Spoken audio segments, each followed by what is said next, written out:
Hey guys, Eli here with Horizon Overland. In today's video, I'm gonna go ahead and show you another project that I've completed and will be going up for sale as well. So we're gonna do a walk around of the exterior, the interior, the platform, and all of its features. So let's go ahead and get started.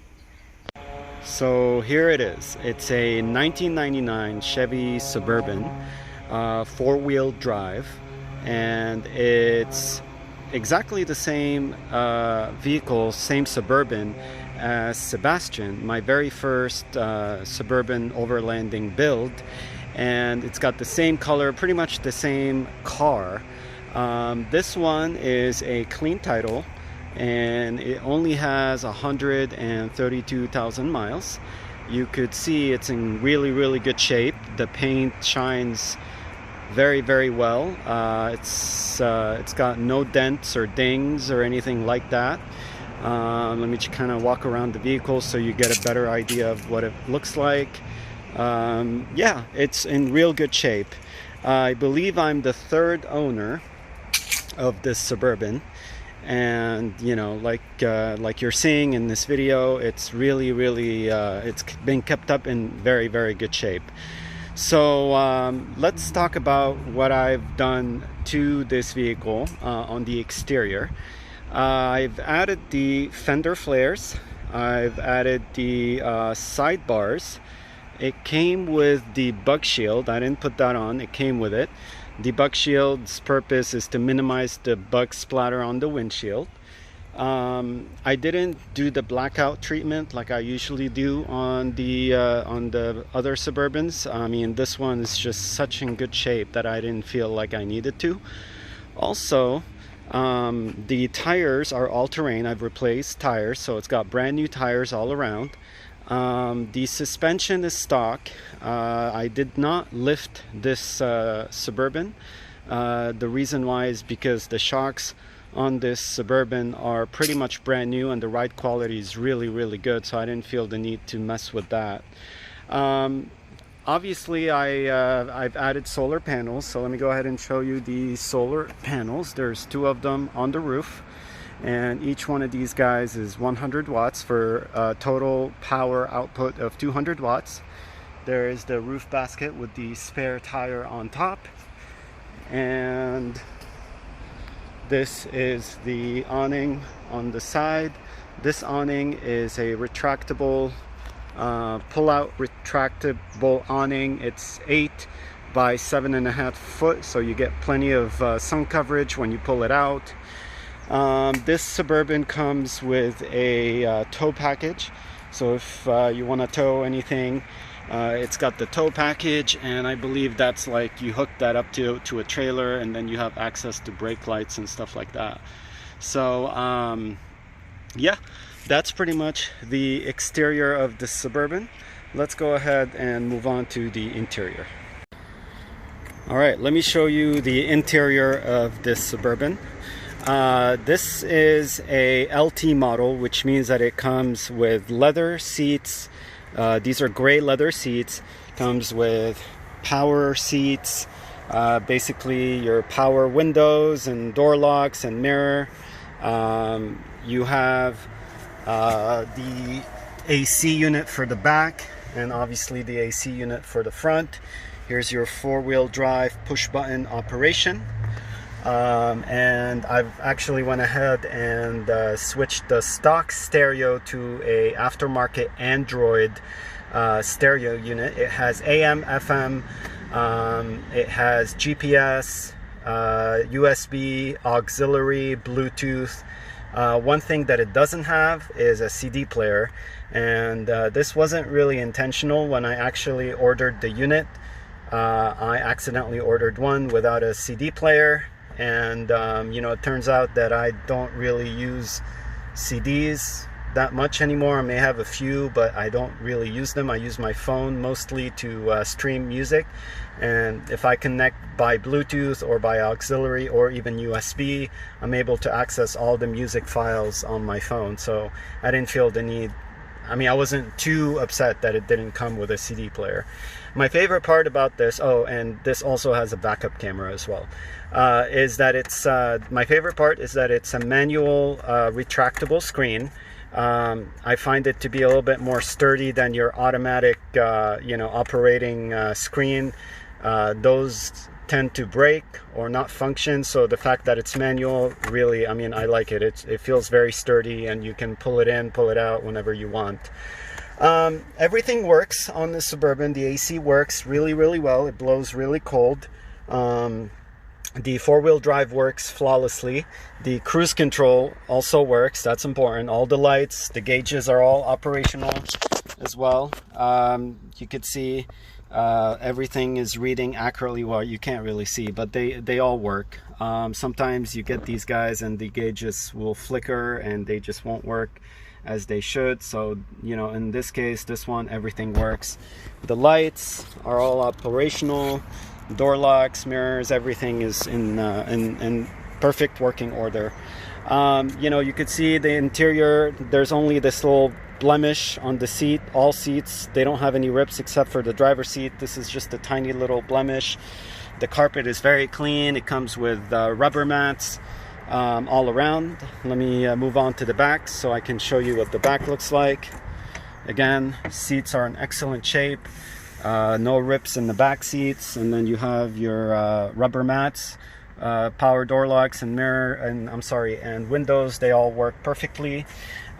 Here there is a cup holder, and then there's another one, armrest slash cup holder right here. So plenty of if you like to drink a lot, different drinks, I guess, you have plenty of space to put them in. This is so this is a 5-seater. Usually sometimes I take out the back seat, and this gives the more room under the platform. I'll show you the platform in a second, but in this case I decided to make it a 5-seater, so you can transport 5 people and you could sleep 2 in here. So that's the setup on this. And what we're gonna do next is we're gonna go ahead and fold down the seats and pull out the platform so you can see what that looks like. All right, so this is what it looks like with the seats folded down flat. The platform basically folds on top, and it is perfectly leveled, and the mattress slides all the way from the back onto this platform. And this is almost a 50-inch mattress by 75 inch, so 50 by 75, and the foam thickness is about 4 inches. 2 people can sleep very comfortably in here. My wife and I have gone camping many times, and we've always really enjoyed the comfort of this mattress. It's actually very comfortable. So let me go ahead and show you what else is on this side and the other side as well. On this side you have a DC outlet. This unit is connected to the auxiliary battery in the back. You get USB, you get 12 volt an on and off switch, and on the other side you have your AC outlet. So anything that you have, you know, anything that you could plug in at home, you can plug in on this thing, and that's the inverter switch. I shouldn't say anything because you don't want to plug heavy loads. So any cell phone charger, laptop charger, small lamp, small fan, that would be ideal. I wouldn't plug in a coffee maker or anything that emits heat, because that will overload the system and eventually damage your inverter. Up here is your rear controls for the AC. You have a dome light here and then another one back there. I wouldn't use, I mean, you could use those to get some light in the interior, but I recommend a desk lamp hooked to either the USB or the AC outlet, so that way you're actually using the power from the back battery, not the front battery. This is connected to the front battery. So this is what it looks like back here.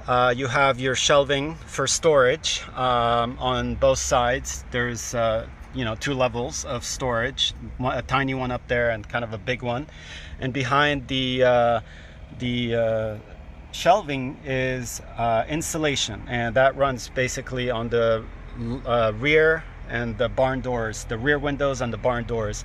It kind of keeps everything nice and insulated back here. These windows are tinted from the factory. It's pretty dark tint, so it's very difficult to see inside. So if you're sleeping in here, nobody can really look inside, especially at night. If you want to lay your head over there and then kind of sleep that way, I find that to be the most comfortable because it's super dark back there. And so yeah, let's go ahead and move on to the rear area to show you the kitchen and the battery setup. Actually, before I move on to the rear area, let me show you something that I forgot to mention. This in here is a storage area, and then there's another one on the other side. The other side has it's a little bit deeper than this one. So this is the underbed platform storage, and then you can also store some stuff right behind the seat, or maybe even under here if you want, under the platform. And let me kind of just quickly show you. So the platform raises like this, and then you could slide the mattress all the way to the back and then bring the seats back up, you know, when you want to transport people in this Suburban. So let's go ahead and show you the back kitchen area now. Okay, so this is the back area. You could see the barn doors. Those make it very easy to walk all the way up to the bumper and have everything within reach. Some of the Suburbans, they have tailgates, so when that's down, it makes it not difficult, but it makes it a little bit harder to reach stuff because you have to lean over the tailgate. But with barn doors, you get to just walk all the way to the front.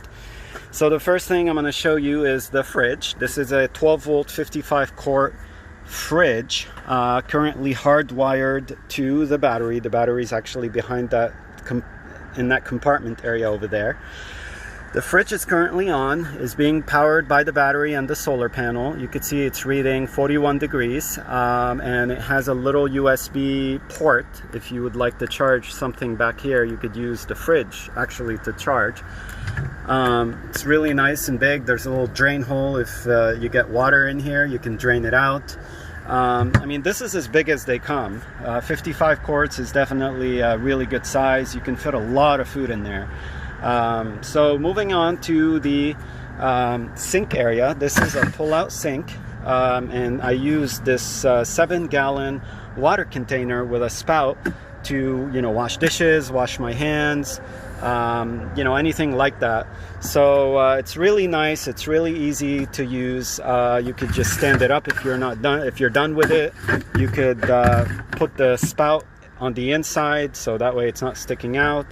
I use the drain to drain the water. I use this this hose that is attached to the sink, and usually I take the cap off and then I insert it right between the rear bumper and the body, and then just let the water drain on the ground.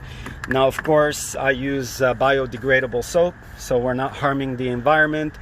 You could attach another hose to this hose, and then maybe have it drain into a bucket if that makes you more comfortable. But for me, I find it very easy and very simple to just kind of go ahead and stick that between there, and then that is my drainage for the sink. Under here, you see that there is a very large under platform storage area with carpeting. I showed you the one in the front, and there's another one over here. I like to store, like, you know, everything, all the cookware, plates and utensils in this area. And in this area, I mean, what comes with the Suburban is actually a 2-burner stove, a Coleman 2-burner stove, the hose to connect to the propane tank, and I sometimes, well, actually I use a lot of the time I use a foldable table.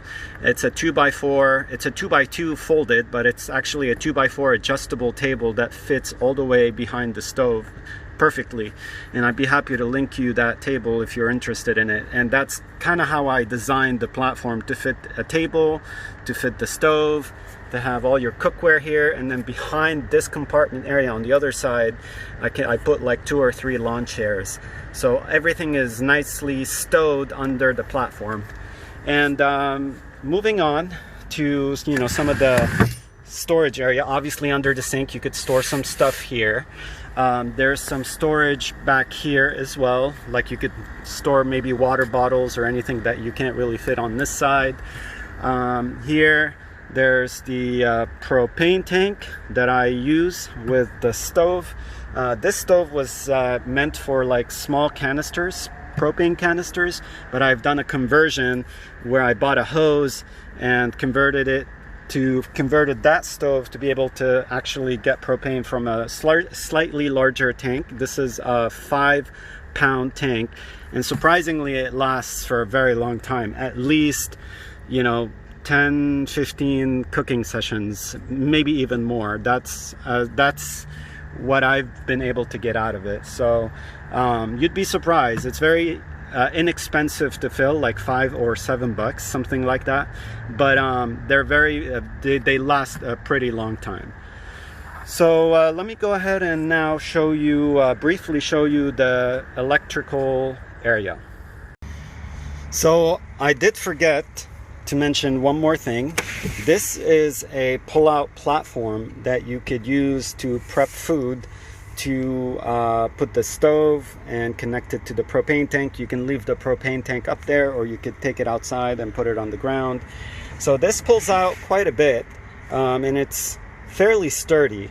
I reinforced it quite a bit so you could pull out at least 2 feet of it outside, but you could even pull it back in. So you could use as much of it as you want, and obviously if you pull it all the way out it becomes less sturdy and you can take it out if you need to, but that, you know, stows nice and easy back in its slot. So let me go ahead and now show you the electrical area. So this is a cover that I've made, very easy to take out, and then in here is pretty much all your electrical stuff. So that's the solar controller, which is drawing power from the solar panels, and it's regulating the flow of power to the 100 amp hour 12 volt AGM deep cycle battery. So it's pretty much, it's kind of black, you can't really see it, but it's sitting nice and snug. It doesn't move around at all. Everything is secured. All the connections are tight. That guy is the inverter. That's the 1100 watt inverter. That blue device is your battery protector, which ensures that the battery doesn't go below a certain voltage. You can program what voltage you want that blue device to cut the power to the battery. You know, you have your fuse box right over there, which is connected, which has the fridge and the DC outlet connected to it, and that fuse box is actually connected to the battery, but the battery protector is kind of like there to make sure that, again, you don't draw too much power, and if you do, it just kills the fridge and the DC outlet. The DC has the USB and the 12 volt. The inverter has got a similar system going, but it's built in. I don't need to have a battery protector on the inverter, and the inverter will automatically shut off in case the voltage is too low as well. So you could see, like, that's the extension cord that is running from the inverter all the way to the front, where I showed you the AC outlet is on this side. So, I mean, that's pretty much it in a nutshell. I have made another video going more in detail about how everything works, what to do in case, like, there are any issues.